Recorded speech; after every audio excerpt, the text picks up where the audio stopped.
bavuga ngo kagira inkuru. What are you doing? Seriously? Honestly? Ndagusuhuje ngo ya nikaze udahwema gukurikira ibiganiro bya Dopa Media. Tugwaye ikaze mu kiganiro. Uyu munsi tariki ya 23 Nyakanga 2025 ni tariki itazibagirana mu mitwe y'abanyarwanda. Ikaba itariki yanditse amateka kuri Dr. Justin Nsengiyumva. Uyu nguyu akaba yagizwe minisitiri w'intebe wa karindwi kuva mu mwaka wa 1994. Akimara gushyirwa kuri uyu mwanya anyuze ku rukuta rwe rwa X cyangwa se cyahoze ari Twitter, yanditse aya magambo. Yayanditse mu Cyongereza ariko reka tugenekereze tuyashyire mu Kinyarwanda. Aya ni amagambo yanditse ashimiranya kuba Perezida wa Repubulika wamushyize kuri uyu mwanya. Yagize ati: mbijeje kubahiriza inshingano mu mpaye no gukorera u Rwanda nciye bugufi kandi n'umuhate ngendeye ku buyobozi bwanyu n'umurongo wanyu.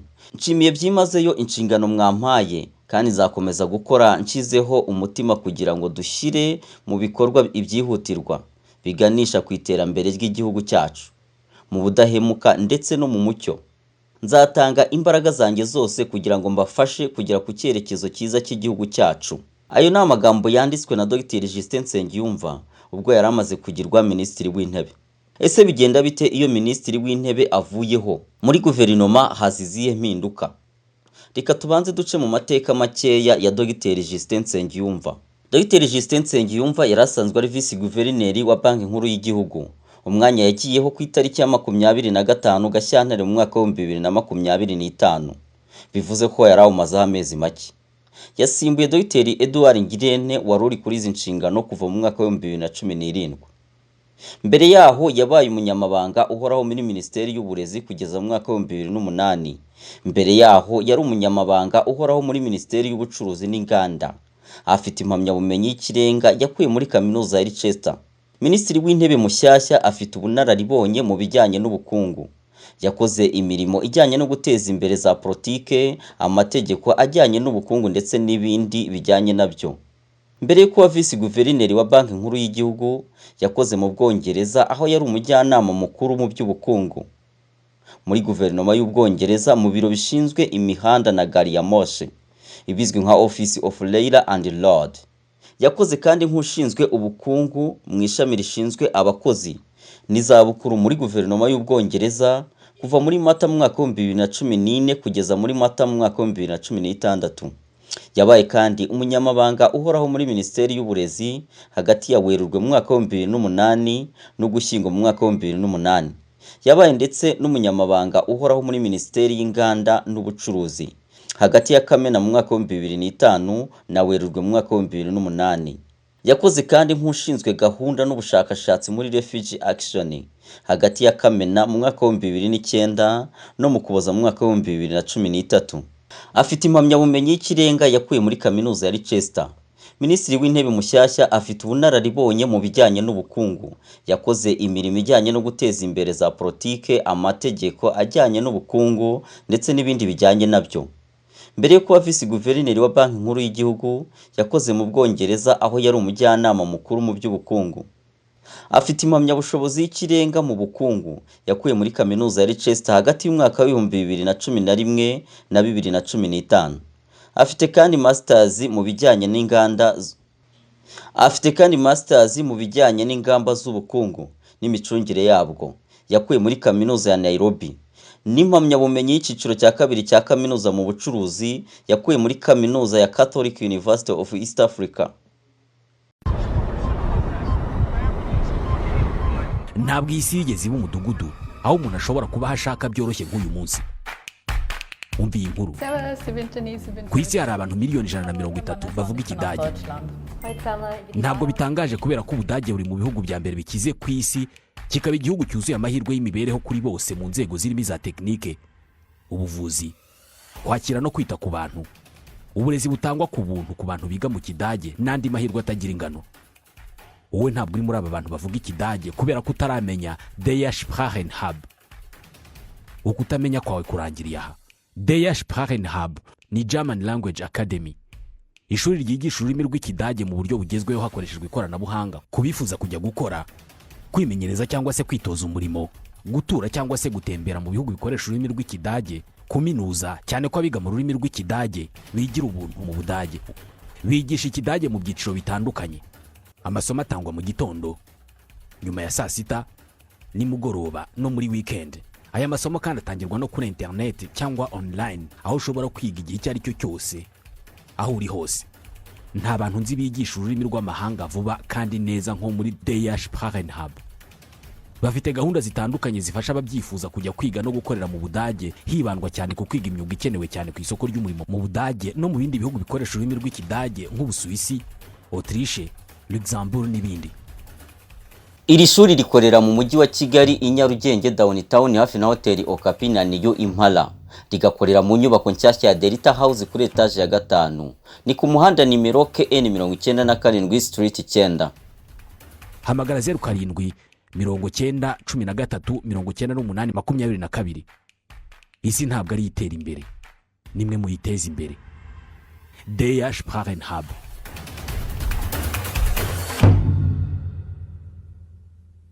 Bigenda bite iyo minisitiri w'intebe asimbuwe? Itegeko nshinga risobanura ko iyo minisitiri w'intebe yeguye cyangwa avuyeho kubw'impamvu iyo ari yo yose, bituma n'abandi bagize guverinoma begura. Perezida wa Repubulika yakira ukwegura kwa guverinoma iyo minisitiri w'intebe akumushyikirije. Guverinoma yeguye ikora gusa imirimo ya buri munsi kugeza igihe hashyizweho indi guverinoma. Iyo minisitiri w'intebe avuyeho, biba bivuze ko na guverinoma igomba kongera kurahira. Mbere yuko turambura iyo ngingo yuko bigenda iyo minisitiri w'intebe asimbuwe, reka tubanze turebe abaminisitiri b'intebe babayeho kuva mu mwaka wa 1994. Ku ikubitiro hagiyeho Faustin Twagiramungu wagiyeho kuva ku itariki ya 19 Nyakanga mu mwaka wa 1994 kugeza tariki ya 31 Kanama 1995. Ku mwanya wa kabiri haza Pierre Celestin Rwigema wagiyeho ku itariki 31 Kanama 1995 kugera ku itariki ya 8 Werurwe mu mwaka wa 2000. Ku mwanya wa gatatu haza Bernard Makuza wagiyeho ku itariki ya 8 Werurwe mu mwaka wa 2000. Aza kuvaho ku itariki ya 7 Ukwakira mu mwaka wa 2011.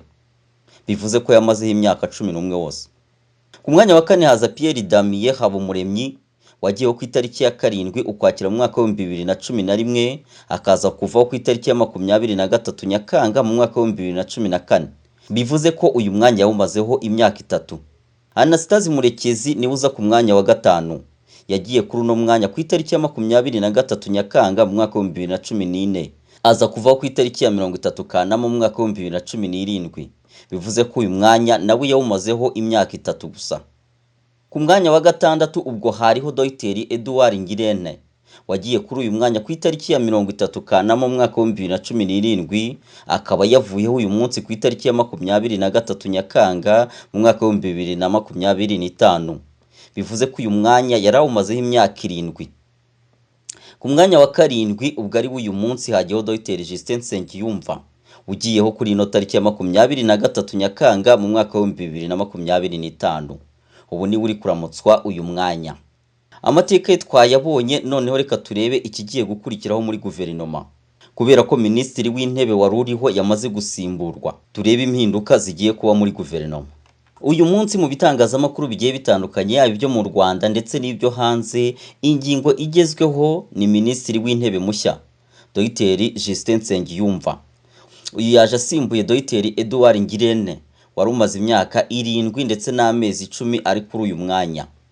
Ingingo y'116 y'itegeko nshinga ivuga ko minisitiri w'intebe ashyirwaho kandi akavanwa ku mirimo na perezida wa Repubulika. Ariko abaminisitiri, abanyamabanga ba leta ndetse n'abandi bagize guverinoma bashyirwaho na perezida wa Repubulika amaze kugisha inama minisitiri w'intebe. Ingingo y'124 y'itegeko nshinga rivuga ko iyo minisitiri w'intebe yeguye cyangwa avuyeho ku mpamvu iyo ari yo yose, bituma n'abandi bagize guverinoma begura. Ibi bivuze ko ingingo y'124 iha minisitiri w'intebe uvuyeho inshingano zo gushyikiriza perezida wa Repubulika ubwegure bwa guverinoma.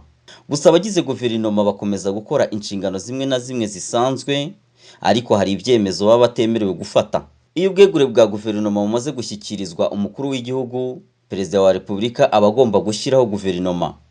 Agaka ka gatatu k'ingingo y'114 y'itegeko nshinga kavuga ko guverinoma yeguye ikora gusa imirimo ya buri munsi kugeza igihe hashyizweho indi guverinoma.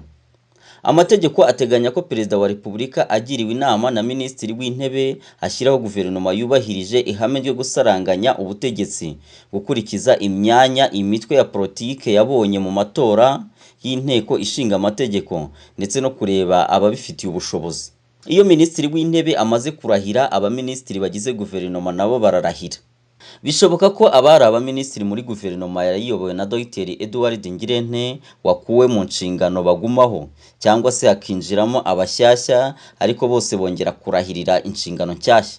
Uyu munsi tariki ya 23 Nyakanga 2025 amateka yiyanditse, kubera ko iyi tariki ari tariki yahuriranye kuri ba minisitiri b'intebe babiri bayoboye u Rwanda kuva mu mwaka w'1994. Dr. Justin Nsengiyumva yagizwe minisitiri w'intebe mushya w'u Rwanda, abo wa karindwi ushyizweho kuva mu mwaka w'1994. Gusa itariki yagiriyeho ihuye n'iy'uwa gatandatu u Rwanda rwagize yashyiriweho. Tariki ya 23 Nyakanga mu mwaka w'2014 nibwo Perezida Paul Kagame yagize Anastase Murekezi wari minisitiri w'abakozi ba leta n'umurimo yamugize minisitiri w'intebe w'u Rwanda, asimbuye kuri uwo mwanya Dr. Pierre Damien Habumuremyi. Uwo yari asimbuye yari amaze iminsi 1020, ni ukuvuga imyaka 2, amezi 9 ndetse n'iminsi 16 kuri uwo mwanya, kuko yari yarahawe inshingano ku itariki ya 7 Ukwakira mu mwaka wa 2011. Itariki n'ukwezi Murekezi yaherewe inshingano ihura neza n'iyo Dr. Justin Nsengiyumva yashyiriweho, kuko bombi ari tariki ya 23 Nyakanga. Birashoboka ko ari uguhurirana bisanzwe, kuko ku bandi bagize guverinoma bitari byarigeze bibaho. Nyuma yo gushyirwa mu nshingano, Dr. Justin Nsengiyumva yanditse ku rukuta rwe rwa X ashimira Perezida Paul Kagame ku bw'icyizere yamugiriye akamuha inshingano nshyashya zo kuyobora guverinoma. Mu magambo ye yagize ati, mbijeje kubahiriza inshingano mu mpaye ndetse no gukorera u Rwanda nciye bugufi kandi n'umuhate ngendeye ku buyobozi bwanyu n'umurongo wanyu. Nshimiye byimazeyo inshingano mwampaye kandi nzakomeza gukora nshyizeho umutima kugira ngo dushyire mu bikorwa ibyihutirwa biganisha ku iterambere ry'igihugu cyacu mu budahemuka ndetse no mu mucyo. Nzatanga imbaraga zanjye zose kugira ngo mbafashe kugera ku cyerekezo cyiza cy'igihugu cyacu. Ibyo ni ibyanditswe na Minisitiri mushyashya w'Intebe washyizweho na Perezida Paul Kagame. Nk'uko nabigarutseho hejuru, kuva mu mwaka w'1994 u Rwanda rumaze kuyoborwa n'abaminisitiri b'intebe bagera kuri 7. Uwamazeho igihe kinini ni Bernard Makuza. Kuva mu mwaka w'1994 Makuza Bernard niwe wamaze igihe kinini ari minisitiri w'intebe, kuko yamaze kuri izo nshingano imyaka igera kuri 11 n'amezi 6 ndetse n'iminsi 29. Akurikirwa na Dr. Edouard Ngirente wari umaze imyaka 7, amezi 10 ndetse n'iminsi 23. Ni mu gihe ku mwanya wa gatatu w'abamaze igihe kinini kuri uyu mwanya hariho Pierre Celestin Rwigema wamaze imyaka igera kuri 4, amezi 6 ndetse n'iminsi 6. Anastase Murekezi yamaze imyaka 3, ukwezi kumwe ndetse n'iminsi 7. Ni mu gihe Pierre Damien Habumuremyi yamaze imyaka 2, amezi 9 ndetse n'iminsi 16. Faustin Twagiramungu yamaze umwaka umwe, ukwezi kumwe ndetse n'iminsi 12. Munyemerere dusoreze hano, mwebwe twabanye guhera ku munota wa mbere w'iki kiganiro tukaba dusozanije. Mukomeze mukore subscribe kuri Dopa Media, mwibuke gukora share, like ndetse na comment. Ibiye bibahire. God bless you.